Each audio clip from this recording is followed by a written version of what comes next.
From New York City for our viewers worldwide, I'm Vonnie Quinn. Bloomberg Real Yield starts right now.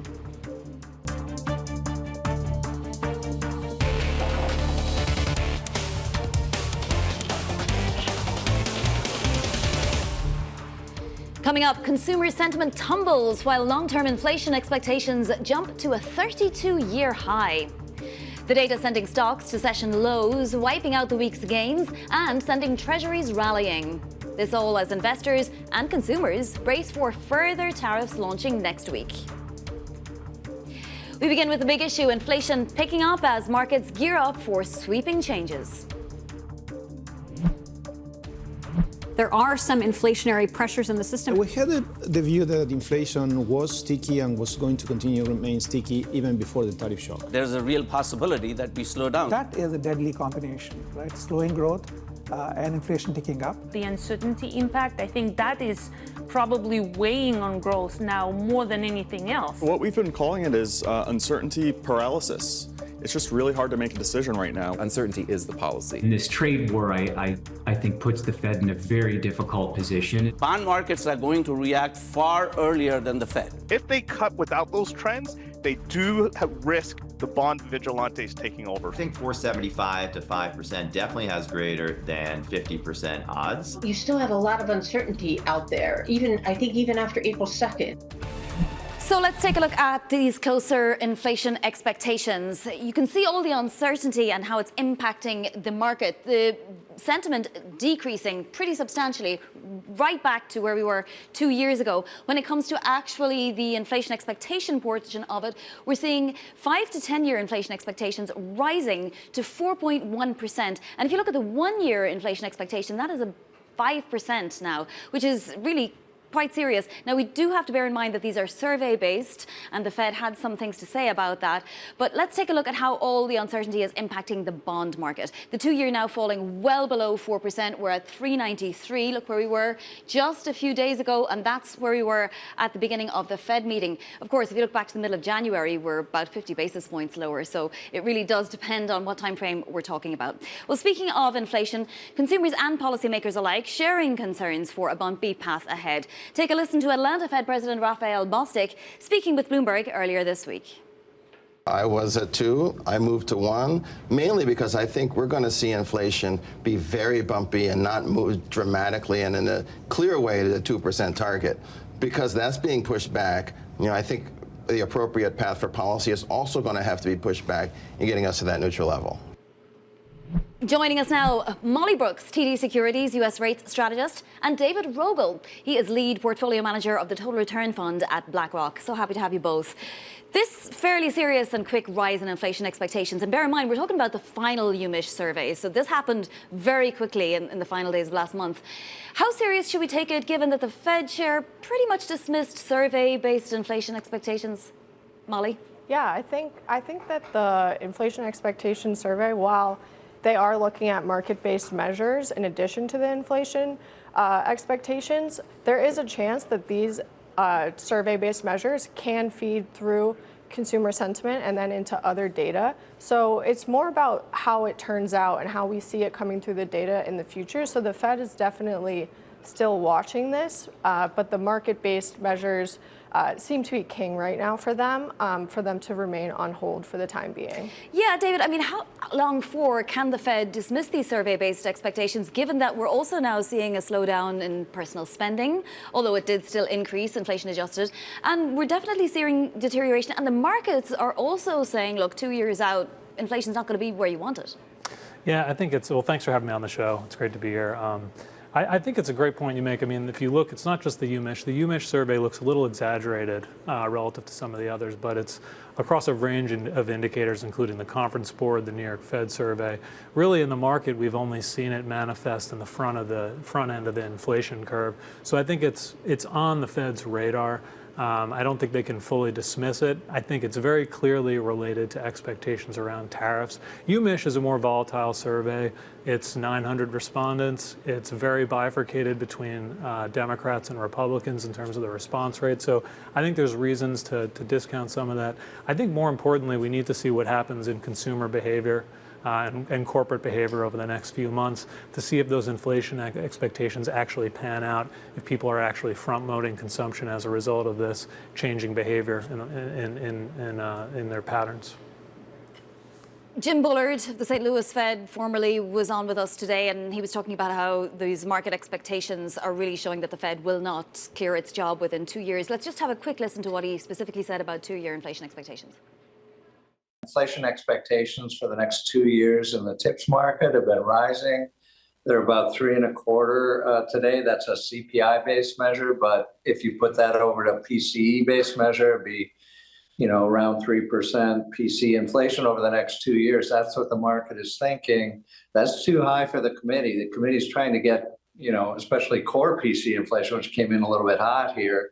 You're trying to get core PC inflation down to 2%. So they're going to have to be higher for longer. And if it goes too much farther, they're going to have to raise the policy rate. David, you're nodding your head. I mean, this is essentially what you just said, right? But also, there's not that many months left in the year. At what point do we see the Federal Reserve deciding, well, we're definitely not going to be, lowering anytime soon, and we are actually starting to think about a hike? Yeah, I think our view is that hikes are pretty remote at this stage. I think if you go back to last year, my view was the Fed was in a recalibration cycle. It was about bringing the policy rate down to make sure that the real interest rate didn't rise too much. We had a 9.5% inflation rate go down to a 3.5% inflation rate. And so they had to adjust policy. I think at this stage, the Fed's just on hold for the time being, through the middle of this year. I don't think they can be completely dismissive. Our expectation on inflation is that you're going to continue to see some improvement in key services categories that have driven inflation. OER, rental inflation, motor vehicle insurance has driven 80% of core inflation. It's been a big driver. We're starting to see those categories moderate. Against that backdrop, you're going to probably have some firming. With the auto tariff announcement, for example, you're going to see some firming in auto price inflation. That's 6% of CPI. You're going to see some goods inflation increase to offset some of that decline in services. So I think it just leaves the Fed on hold with inflation kind of in the low threes is kind of our expectation. Molly, we mentioned the tariffs earlier, but we also have non-farm payrolls next week. What are you looking for there? And if we see, any more weakness than we've been seeing, does that suddenly send this market into really growth scare mode? Yeah, we actually have somewhat of a weaker expectation for next week. But in terms of the Fed path, at some point they're going to need to start looking at growth data, whether it's payrolls, consumer spending. We're seeing the savings rates start to tick up, the consumers being a little bit more careful with their spending. And all of this at some point will cause the Fed to be cautious on their other mandate in terms of maximum employment and in terms of the economy. So we kind of see that shift more towards the second half of the year when that starts coming through the data.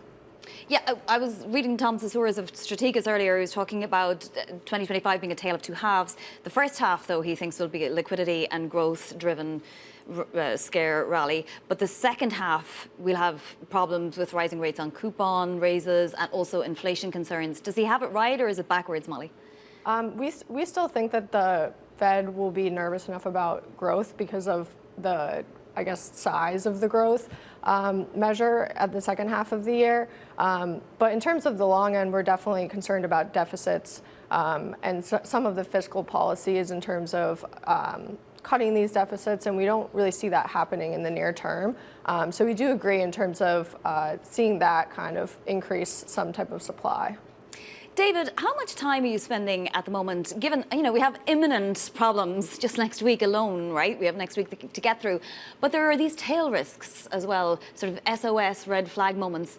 The potential for the Fed chair to be cast aside, even though he only has a year left in his tenure, the potential for deficits to get blown out and so on. How much time are you spending on those really, sort of Armageddon scenarios right now? Yeah, it's a great question. I think next week's really tough. I'm not willing to kind of make any judgments until we see. We kind of have to just wait and see what's announced. The deficit, I would very much agree with what was described as I think one of the bigger risks in the fixed income markets. It's one of the reasons why term premium is a big theme for us in our portfolios. We like focusing on the short to intermediate part of the yield curve in our portfolios. If you look at the deficit path, there's a lot of discussion around trying to hit a 3% deficit, There's a lot of discussion from the administration on this. I think that's an admirable target. I think that would be a good spot to get to. I think the issue is getting there is very difficult. If you look at non-defense discretionary spending, excluding interest, it's around $1 trillion. If you want to get to a 3% deficit, you either have to increase taxes by $1 trillion or you have to cut spending by $1 trillion. And it's going to be very difficult to cut that category to zero. So I think there needs to be a greater focus on how to get there. And I think our base case around the deficit is that you're going to see somewhere between a 5 and 6% deficit. And the supply-demand imbalance, I think there's a lot of money waiting on the sidelines to get into fixed income and a lot of money to support the market, but that's price-sensitive demand from the household. Yep. And so I think, that's going to all contribute toward term premium. Briefly to both of you, a quick look back and look forward. We're coming to the end of the quarter. How was the quarter for you? And do we see as much volatility? Where do we end the year on the 10-year? Molly, I'll start with you. Yeah, this quarter was definitely very volatile as we saw kind of a shift from the question of is the economy reaccelerating to are we going into a recession? And we saw that very quickly turn within the market. And the 10-year at the end of the year? We see it lower with Fed rate cuts from July through the end of the year. David? Always tough with the point estimates, but I'd say, I think 4.5 on the 10-year is a pretty fair level with a, 50 basis point band around that. I think, I think you're going to see continued pressure in term rates on the back of the deficit. All right, and we'll give you a reprieve on the how was the quarter for you question, given that we do still have one more session in the quarter. Much appreciated. That is Molly Brooks of TD Securities and David Rogal of BlackRock. Up next, the auction block. Even with all this recent market volatility, US high-grade issuance has notched the highest level for volume for a first quarter ever. We talk credit next. This is Real Yield on Bloomberg.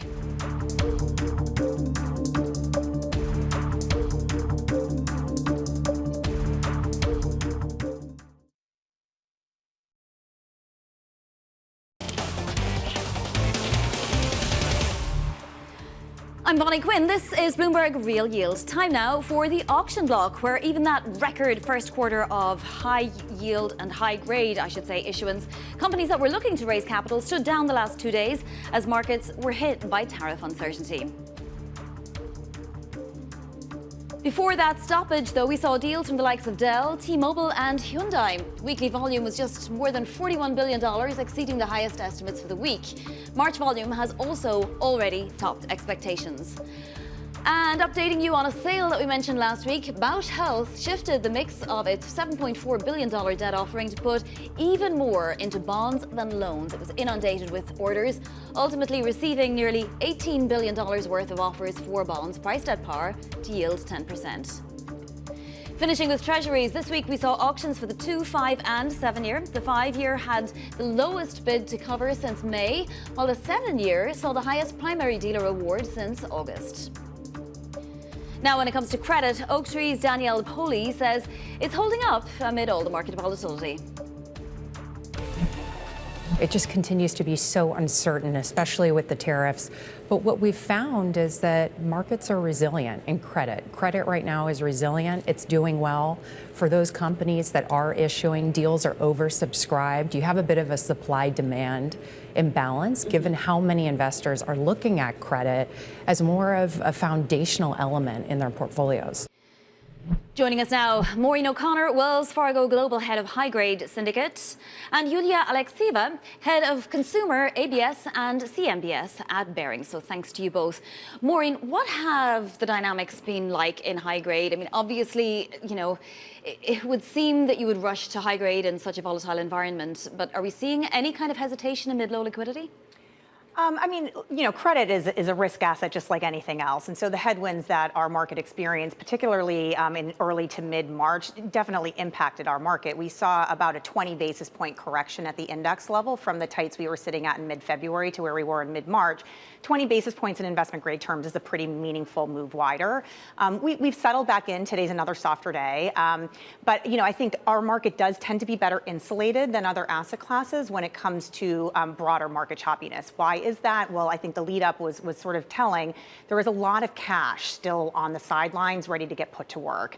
In our market, a lot of it gets directed towards the primary calendar, which has also kept our market open and operational from a new issue standpoint. So spread volatility has been remarkably low in the lead up to this window, but we've not been immune. And so I think there is definitely some warning signs out there, some more defensive posturing in terms of how credits are trading relative to each other, a little bit of spread decompression across the ratings, so favoring higher rated single A's and double A's over triple B's, things of that nature. But I still think our market is wholly operational and functional at this point. We have been able to weather the storm pretty well. Yulia, how about ABS, CMBS? Are you seeing similar dynamics? And what do you anticipate in the coming weeks, given the amount of volatility that we're certainly anticipating? Yeah, great question, Vonnie. And I will say I will echo a lot of what Maureen has just messaged. In ABS, we have experienced about 25 to 30 basis points widening over the past few weeks. And I will say the massive oversubscription levels that we've seen earlier in the year, sometimes reaching 10 to 15 times on select tranches, have largely faded away. So we're close to 1 times on average for more recent transactions. And so with that, credit markets and ABS market as part of that do appear well behaved versus the equity markets. The yields are still high, so it continues to attract the yield buyers. I will say that as we were looking at the spreads just more locally, we're not alarmed by the recent widening. In fact, we were somewhat expecting it and somewhat positioned for it. When we started the year, we were actually anticipating a little bit of a bout of volatility because we were at extremely tight levels across the board in credit. And so we were building dry powder. We were staying disciplined, but we were potentially anticipating to deploy some of that cash we've built up opportunistically into bouts of spread widening, which is what we really experienced over the course of March. And is that indiscriminately, or are there certain industries that you prefer? Yeah, absolutely. I think where we see the best risk reward right now is the ABS space. And, while we are very cautious about consumer, we feel that ABS at this point provides a great blend of downside protection and complexity premium that you can pick up. It also provides diversification for investors that don't want to pile into equity or traditional corporate credit. And at the same time, it gives investors access to uncorrelated income streams or less correlated return drivers, which is becoming more important at this point in the cycle. I will say we also like ABS because it provides those structural protections. I like to joke that, bankruptcy remoteness is our friend, and it is becoming more important in 2025. And also ABS are providing the benefit of natural deleveraging because we have a lot of amortizing structures, particularly in consumer segments, that kind of de-risk you over time. And the last thing I'll add is that for investors that don't need a ton of liquidity, like private credit and private asset-backed finance as an extension of that. So I think the tagline is, in public credit, we navigate, and in private credit, we negotiate. Oh, I love that. Maureen, when you see, the survey-based inflation expectations rising pretty quickly, are you as sanguine as the Fed chair about them, given that, if something changes dramatically, it's definitely going to affect the high-grade market? Yeah, I think the worst thing that could happen to the high-grade market or for risk assets more broadly is stagflation, right? I think the overarching concern is still around growth and perhaps some near-term pressure on inflation. But, right now, again, it's just the survey data that's really showing that. And I think the Fed is right to stick to the hard data. What makes you say that the concerns are around growth right now? Companies have been doing extraordinarily well. Corporate profits made GDP hold up last quarter. We're also seeing a tiny bit of softness, but, still healthy enough data. Yeah, and it's the forward look. It's the concerns around prolonged trade war, right? Dragging on growth, and this is going to obviously, we're already seeing it impact consumer sentiment. These things have sort of a way of snowballing and building on themselves. So, you obviously saw a pretty meaningful recalibration in the way that equity markets reacted to the first round of tariff headlines. Our market's perhaps grown a little bit of a callus around some of the headlines recently, but next week's a pretty meaningful risk event for our market. And so I think, yes, time will tell as to whether or not we actually see this meaningful drag on growth that's going to convince the Fed to continue cutting rates as aggressively as the market would like for it to. And so in your universe then, Maureen, how do you figure out sort of where the marginal basis points are going to come from? We're seeing such rotation in some ways, but daily rotation in the stock market, it feels like today. And the insurers are up, some of the utilities, but it's been chip stocks other days. It's been, and obviously we've seen massive sell-offs too. So where do you like in terms of robustness in corporate America? I think always the natural strategy amidst market uncertainty is to go up in quality and up in liquidity. And that is indeed the behavior that we've seen across corporate credit more broadly. So even though there are some more tariff-exposed sectors and some underperformance, on a name-by-name basis, by and large, it's been the large cap, highly rated companies that have fared better. When we moved wider, there was decompression, and when we moved tighter, there was decompression. So those single A and double A categories, especially the large liquid frequent funders in our market, those are the trades that are doing the best. It's the lesser liquid, kind of single B names, triple B names rather, that are having a little bit of a tougher time participating in some of the improvements that we've seen in the market over the last couple of weeks. So to me, that's really where I think you see the core of the behavior shift, at least for now, and some maybe delineation sector by sector. Obviously, you've seen some underperformance in autos, for example, some of the obvious more impacted names. But as a whole, I think we still are reasonably positive on credit. Yulia brought up a really good a point about how we opened the year at what were basically cycle tights and spreads. We needed a bit of a correction to happen before we could get back to what really matters here, which is credit selection. Thank you both. Can't wait for our next update. That is Maureen O'Connor of Wells Fargo and Yulia Alekseeva of Barings. Still ahead, the final spread the week ahead. President Trump's Liberation Day tariffs, the March U.S. payrolls report, and remarks from Fed Chair Jay Powell. This is Real Yield on Bloomberg.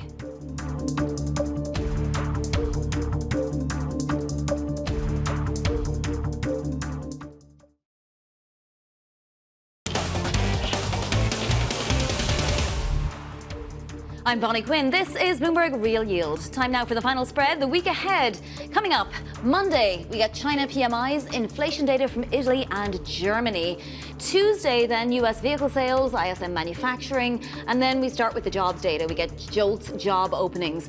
Wednesday, the big event, President Trump's tariffs go into effect, the reciprocal tariffs, and then Thursday, we have the auto tariffs going into effect, plus more jobs data, jobless claims and ISM services. Friday, of course, the March US jobs report and remarks from Fed Chair Jay Powell. And for my final thoughts, let's look ahead at estimates for that non-farm payrolls report.